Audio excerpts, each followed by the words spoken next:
Hello friends, आज आपला important वर्बचा part 4 आहे. तर चला आपण आज इम्पॉर्टंट वर्ब शिकूया. पहिला आजचा इम्पॉर्टंट वर्ब आहे ब्रिंग. ब्रिंग म्हणजे काय होते? ब्रिंगचा अर्थ आणणे होते. ब्रिंग म्हणजे आणणे असा अर्थ होते ब्रिंगचा. ब्रिंगचा जो V2 होते म्हणजेच क्रियापदाचं दुसरं रूप होते ते ब्रॉट. क्रियापदाचे तिसरे रूप ब्रॉट होते आणि क्रियापदाचे चौथे रूप म्हणजेच V4 होते ब्रिंगिंग. त्यानंतर आपण नेक्स्ट शिकणार आहे. नेक्स्ट वर्ड आहे आपला ब्रॉडकास्ट. ब्रॉडकास्टचा अर्थ होते प्रक्षेपित करणे. ब्रॉडकास्ट चा अर्थ होते प्रक्षेपित करणे.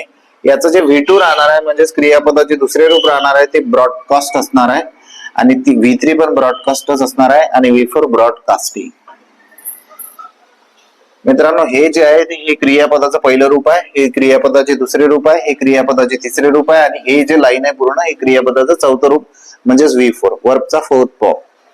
यानंतर आपण थर्ड जो इम्पॉर्टंट वर्ब आहे आपला तो आपण आता शिकणार आहे. बिल्ड म्हणजे काय ते? बांधणे. बिल्ड म्हणजे बांधणे. त्याच्यानंतर याचा V2 होते बिल्ड, V3 पण बिल्ड होते आणि V4 काय होते? बिल्डिंग. यानंतर लास्ट आपला जो वर्ब आहे, जो इम्पॉर्टंट वर्ब आहे बर्न म्हणजे काय ते? जळणे किंवा जाळणे. बर्नचा अर्थ होते जळणे किंवा जाळणे. V2 होते बर्न्ड आणि V3 होते बर्न्ड आणि V4 काय होते? बर्निंग.